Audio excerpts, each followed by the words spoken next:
My last tree, guys. I had quite a few trees, but it's the last one.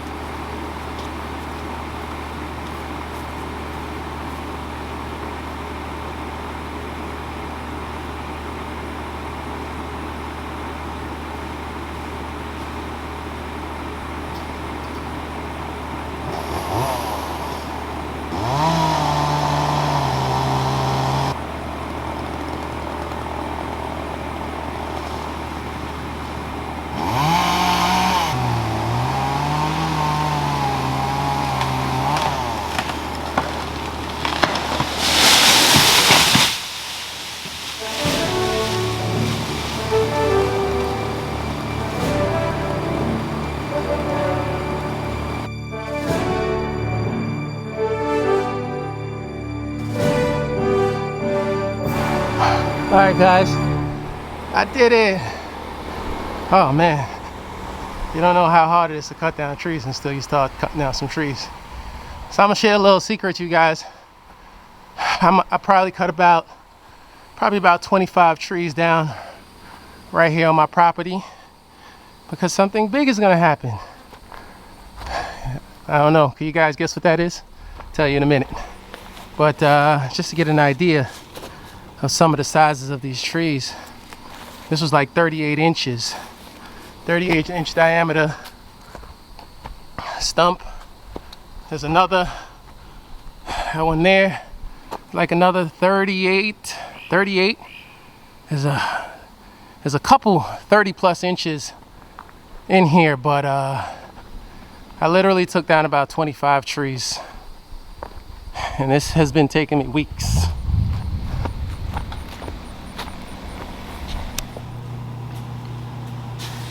Alright guys, so share that little project with y'all. As y'all can see, that was like my 25th tree that I've cut down. I've been doing that for like, I don't know, probably like the past month and a half. I've been cutting down trees when I had the time, just to make some space, breaking ground to build a very, very big garage.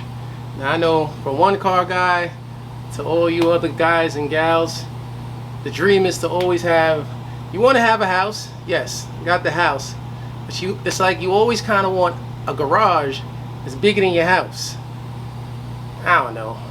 Anyone that's non-car person, they wouldn't understand the logics behind that, but all you guys that's watching this video, more than likely you understand the logics behind that. So it's gonna be a long-term project. You know, I really want to design something really nice, building it from the ground up with me, my cousin, and whatever contractors I got to bring in. But there's a lot of work to do.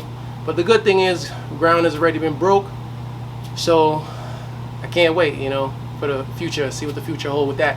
But you guys are here for the diff on that. So I mean, you know, since the 2JZ M3 is not going to be done no time soon, because I've been in no rush with that, because you guys know that I'm in a big rush with the race car, with the LS Turbo E46 M3 race car. So as you guys seen from the last video, we blew the diff on the dyno. So instead of me buying another $900 diff, there's my diff right there. I'm just gonna pull the diff out of my competition package E46 M3, and either I'm gonna mail it off to the guys down at Drift HQ down in Florida, or I don't know if I'm gonna drive down there. Depends on how much time I got or whatever, you know. There's work to do, so you know, there's money to be made, work to do. Let's see what happens. But first things first, I'm gonna take this diff out, and I'm gonna show you guys how to take this diff out, because if you got an M3 that's over 100,000 miles, it's important that you, at some point, you know, refresh your diff. Pull it out, break it down, get new bearings, new seals, and you know, new fluid in there. It'll last you another 150,000 miles. This one do have quite a few miles, so yeah, we're gonna you know, clean it up once we do get it down to the shop. But let me show you guys how to get a differential out of your E46 M3. It's not that difficult, so follow me.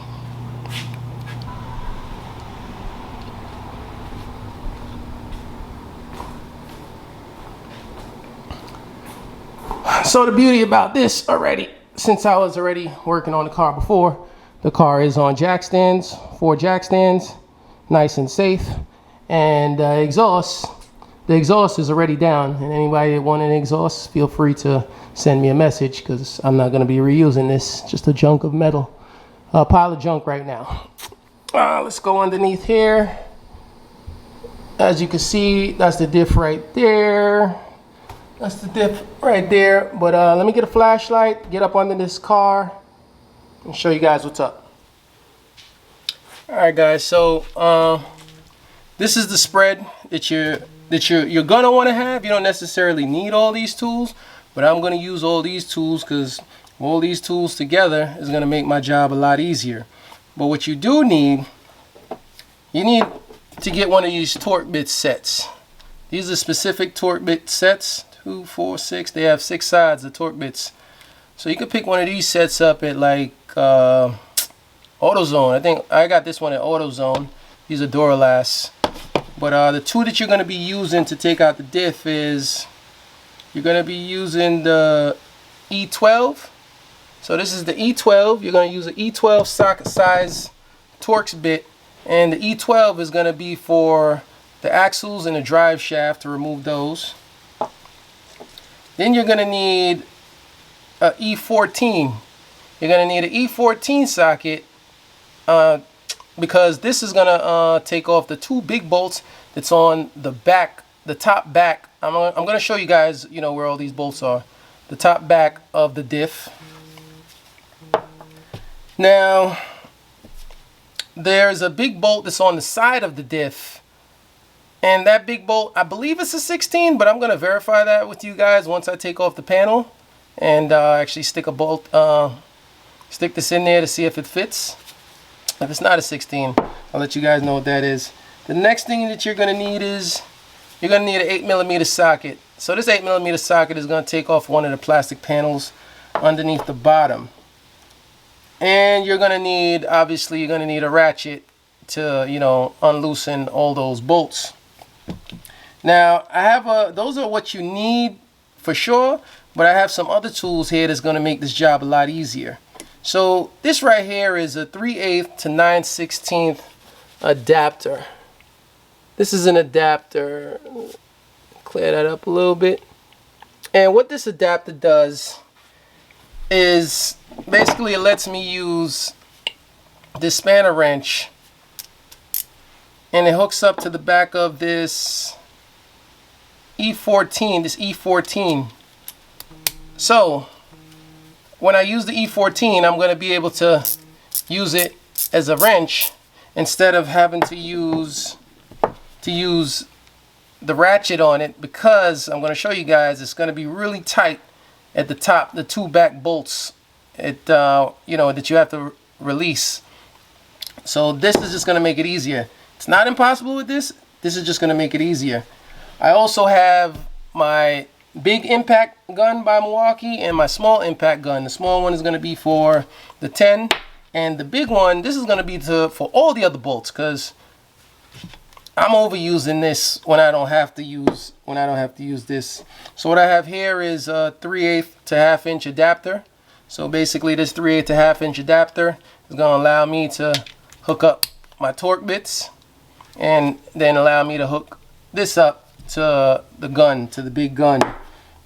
I also have a swivel, because you're going to need this 3/8 swivel.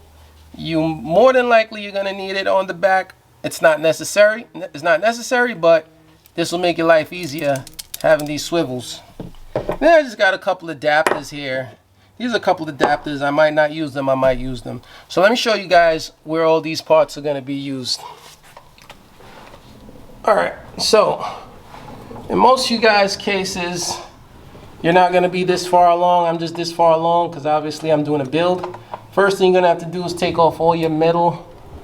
You're going to have to take off that metal shroud. You're going to have to take off all the plastic that runs underneath the car. Then you're going to have to pull off your entire exhaust system, because you got to get it out the way in order to get it to get the diff out. The next thing you're going to have to do is drop the drive shaft. So right now the front is dropped because there ain't no engine in the car. But then I'm gonna come back here and I'm gonna use that M12 Let me just clear that up for you guys. I'm going to use that M12 for these bolts here. I'm going to take those all off. I'm going to take those bolts all off and then release the drive shaft, put it down on the floor. Then, so hard to maneuver underneath here. There's this plastic panel. So there's this plastic panel, and that entire plastic panel is going to have to come off. It's on the passenger side of the vehicle, and there is one 8mm bolt in there. There's two 8mm bolts up front, and then there's one more on that side. This is really simple. Just pull that down. You're gonna have to pull that down because, let me see if I could get a good view for you guys. Right inside, can I see it? No, can't really get a good view for you guys, but basically right there on the left side, all right, you can see right where the diff comes out a little bit.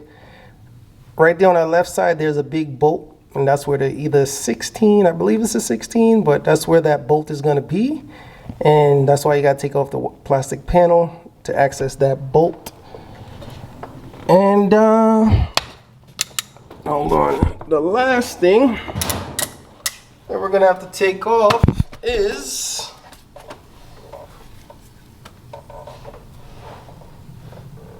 let's clear that up for you. That bolt right there. So that bolt right there, that's the E14 Torx bit. There's one here, and then there's one more on this side. And the reason why I said I'm going to be using that extension so I can use the ratchet right here is because the subframe is like right here, and it's like really difficult. It's gonna work with a swivel as well, so you can use a swivel also, just to get that bolt out.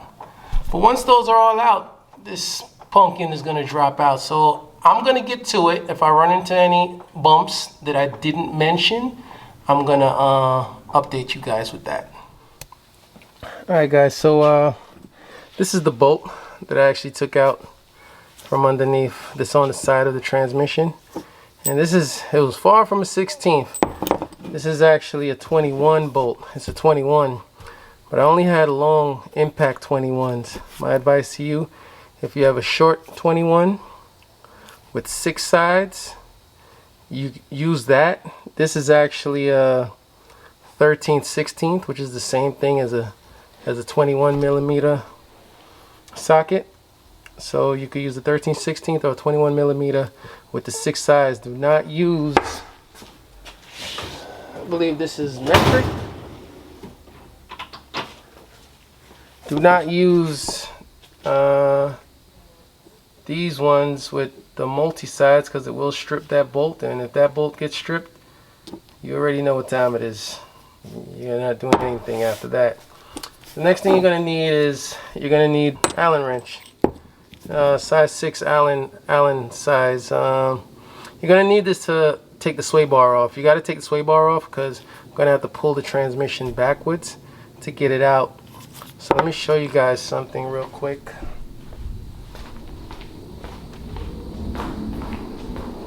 I'm making progress over here. And what I want to show you is the reason why I'm using that ratchet.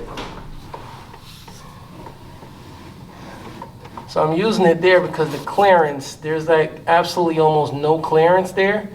So to get the other side off, it was it got really tight, but eventually it did get loose. And this is the bolt. It did come out. It's pretty long from the other side. So on this side, it's really good if you have that socket connection that I told you about at the beginning of this video. And so I'm going to get that out, then I'm going to get the sway bar out. The axles are already loose. drive shaft is already on the floor. So once I get this bolt out and take off the sway bar, this is coming right out. Voila! Victory is mine. I got a pumpkin. A real dirty pumpkin too. Hold on, let me get this other glove off. You gotta constantly like zoom this thing. But you can see on this side, it must have been leaking a little bit. Because, see, this is a diff that definitely it was time to get rebuilt. This was all build up right here, and this was leaking. This other side, nice and clean. No oil, no nothing. So the seals on this side are good. The seals on that side, those are gonna need to be replaced. The front seals as well, because it's a bit greasy around the edge there. But yeah, guys, this thing was simple. It was simple to take out. All right, guys. So that's it. You know, it's a pretty straightforward job. Really easy to do. I think any of y'all could do it. Don't make the mistake that I made. I actually put two. I knew something was gonna happen anyway, but I have bad tendency to do barbarian mechanic things. But basically the diff kind of fell out. It was only about this high dangling from the jack to the floor, but I pulled a little bit too hard and the whole diff came just falling out. Kind of banged my hand between the jack, but I'm alright. I've gotten worse. It's just all a part of doing mechanic work, as any of you guys would know. So now I'm just gonna package this up, get this down to the guys at Drift HQ. Actually, I'm gonna see how long it's gonna take for UPS or FedEx to actually get it down there. If I gotta get it down there, I'll just get it down there. And that's it. That's it. That's how you remove a diff. I believe I gave you guys all the information. There's really nothing else besides the tools that I mentioned and the bolts that I mentioned. Very straightforward, simple job. It's actually easier than it seemed. The only problem is it was a bit easier for me, obviously, because like I said earlier, I did already have the exhaust off. I did already have the bottom panels off, but don't worry about that. That's simple too. So thank you guys. Hope you learned something from this, and you know, hit the subscribe button, and you know, stay tuned for more. Peace. Thank you.